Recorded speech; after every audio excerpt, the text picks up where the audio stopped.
Hey, pilots! Welcome to another exciting episode of War Robots Domination, a series of helpful gameplay tutorials designed to help highlight the tactics and strategies that I use to help tip the scales in my favorite game, War Robots. Each episode will feature a handful of battles along with helpful commentary that'll provide insight as to what I'm doing and why I'm doing it. I'm your host, Gotchere Beacons, and I've been playing this awesome game for a few years now, and I've learned a few tricks along the way that I'd love to share with y'all. You'll notice that although my hangar is fairly basic and at lower levels, I've been able to climb it up to Expert League. So I believe that you'll find my tactics will help you do more with less, which could be very helpful with today's economy in the game. I should also mention that this is my second account, so don't let my career profile stats fool you. This is actually my baby account, but it sends a great message to pilots who feel they need to chase the current meta in order to be competitive in battle, because you don't. Wise gameplay can usually overcome any fancy gimmick. A death button is a great example. It can still melt just about any build, and its heritage stems all the way back to near the beginning of the game. It's all about knowing when to use it and how to use it. So, without further ado, I invite you to sit back, relax, and enjoy today's episodes while I walk you through my gameplay tactics and share with you my mindset in battle. I hope you find it entertaining, helpful, and fun to watch. I think you will.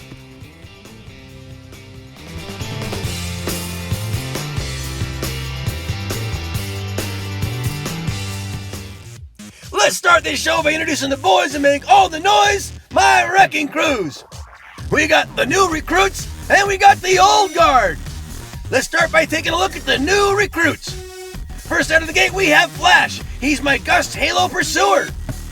And then we got Jumpstart. He's my Exodus Orkin Inquisitor. And then we got Freezer Burn. He's my Ember Pinata Mercury. And then we got Major Pain. He's my beautiful Zeus Fury. And last but not least, we have Stinger. He's my Viper Sting Strider. Now we'll look at the old guard. Don't forget about them. They're part of the show. First out of the gate, we have Frick, my Death Button Raven with Orkins and Pinatas.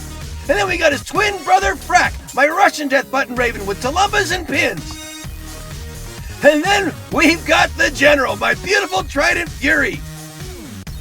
And then we have Reaper, my Avenger Bulwark. And then we got everyone's favorite, Buzzkill, my Spark Scourge Mender. Now these boys are all at level 6, the weapons are at level 9, and they've climbed themselves all the way up to Expert 1, so make sure you cheer them on because they're fighting way above their weight class. Let's get this party started. I'm going to call this battle Guard Duty, and I'll explain why here in a second. Enjoy my friends in the background and status as they play their awesome song, Woodish. I'll make sure there's a link to their Spotify website so you can hear more of their awesomeness. They've got a really great sound. So this is Rome. I'm taking the new recruits out. This is Flash. He's my Gust Halo Pursuer. When I run his stealth ability, not only can he make that little run over there without getting tagged, but he goes at a little bit faster pace. And then I'm going to go here and basically guard this one. I'm calling this Guard Duty for that reason. This is a great way of running Rome. It works really well on Rome if you can send a runner over here, a good one like a Pursuer. I'm not going to go for high damage. I am holding this. I'm playing Guard Duty. I have line of sight and range within the center of the Colosseum. I can hold this one blue, and while I'm doing that, the rest of my mates, that means 5 other guys, can go and challenge the center and go challenge that far one and the far buildings on the other side. And because of that, we've been able to have a nice 4-to-1 beacon advantage for most of this thing. Now that guy was hitting me without the quantum module, so a quantum radar module. I don't know how he was able to do that, but he did. Maybe he's got some kind of a hack. Oh well, I know how to use cover. Been playing this thing long enough before, a lot of stuff was even being used out there. So that's okay. And I'm going to get you there, and you're going to be out of here, and I'm going to go back to Guard Duty. So, Guard Duty is really simply just holding a beacon and holding it steady. Don't get crazy, don't get cute, don't get out in the open where they can tag you. If you see yourself getting threatened, get back under cover and simply guard and hold that. That guy's threatening, so he's a threat. I got to get rid of him. Even if it means risking my life, I'm going to do it. Take him out, go back to guard duty. They're going to hit me pretty hard there, but I got out of the way just in time. I'll hit a module when I can, and going back to guard duty. I'm watching the distances between these people, and if I see anyone that's getting really close within 300 meters, I'll go over so I can chip him out, do some stuff while I'm stealth, and then go right back onto guard duty. Now he's coming after me. He's probably going to take out Flash. But Flash did a pretty good job. Now I'm going to take Stinger over here and go back and get my beacon back. Go back to guard duty. But didn't even get to that point because we were able to give a 4-to-1 beacon advantage for such a long time, and which my mates were able to do because I was playing guard duty. Didn't get a lot of damage on that one, but that wasn't the point. The point was to hold that one, keep it safe while the rest of my mates were doing the job around the rest of the field, and allow us to have that nice 4-to-1 beacon advantage for nearly the entire game. So make sure you're taking advantage of that. When you have an opportunity to pull guard duty like that, do it. Do it with a good bot, but make sure you do it and have a good time. Great pilots on both sides. It was a whole lot of fun. Hey, if you see your name, thanks for the game. Peace out, guys. I'm going to call this battle Covert Capping, and you'll definitely see why here toward the end. Stick around. Enjoy my friends in the background and status as they play their awesome song, War. So, this is Dead City. I've got the old guard actually out here, but I've done some changearooies here. This is Major Pain, my beautiful Zeus Fury. I'm putting him on the old guard team. I'm finding that they did a little bit of a change around with the buffs and the nerfs actually of the tridents.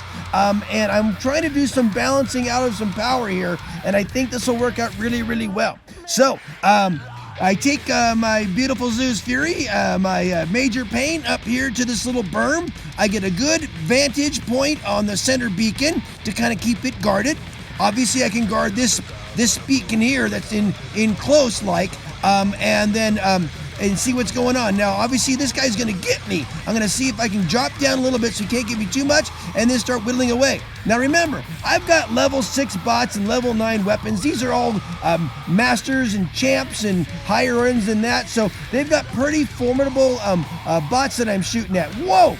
That guy just got vaporized. I'll tell you what, if you want a good one-punch hit, if you can put yourself together a Spectre with a bunch of vortexes, those things are one-punch knockouts. Those are awesome. So I am guarding here, and I'm watching to see what's going on with the flow of the battle.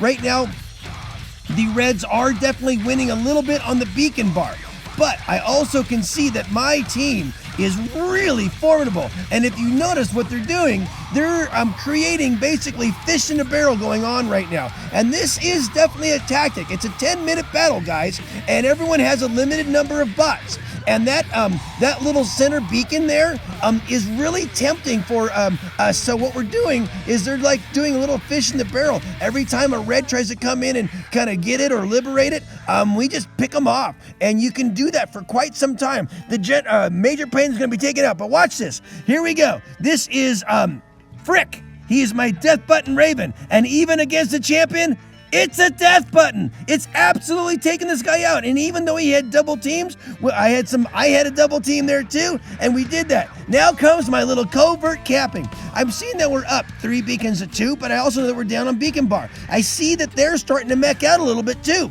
You got to be mindful of all these things. So I'm pretty safe taking Frick back here, giving us a 4-to-1 beacon advantage, which is what we kind of need to kind of swing that beacon bar. And then I'm going to see what we can do. Oh, who is that guy? Oh, I'm going to pay you back, buddy. So this is another thing. I never take that sitting down. He's going for a stealth mode, but he also emptied his guns out on me and took Frick all the way out. So I got his twin brother Frack in there, gapped that one back, and now we're still at a 4-to-1 beacon advantage, and they're starting to mech out. And this game is just about over. You know, as long as you can weather that storm and keep the beacons just about even, and then just pulverize them as you're doing it, it's a great way to win at the end of the game there. So that was a nice green banner. I don't think I'm going to be finishing first in my damage because I was just sitting there kind of guarding. But we had some real high-end pilots on my side. Lots of champions here because I've climbed up into Masters 3. That's given me up into some pretty high cotton. And so I'll be facing some pretty formidable bots here. Great pilots on both sides, really strong hangers, but I was able to do some covert capping, push it over the edge, and that was a nice green banner at the end. So if you see your name, thanks for the game. Peace out. I'm going to call this battle Freakin Rush. And oh my god, if you want to see an amazing battle, stick around and join my friends in the background and status as they play their awesome song November. This battle is so freaking awesome, I don't even need to talk. I'm gonna let my boys and status set the stage, set the tone, and you guys just enjoy this a cappella performance. Here you go.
Was that something or what? Hey, N Status has a great sound, and I didn't want to mess up that battle because it was so perfect for this battle. And a lot of great piles on both sides. I had a whole lot of fun with that one. Beacon Rush is definitely a different critter than Domination. It's a lot more excitement for sure, and that was a whole lot of fun. Hey, if you see your name, thanks for the game. That was a freaking rush.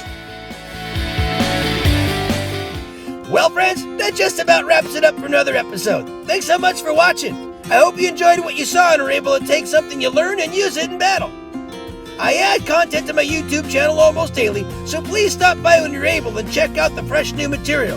Or just click on an old episode and maybe catch another tip that'll help you up your game.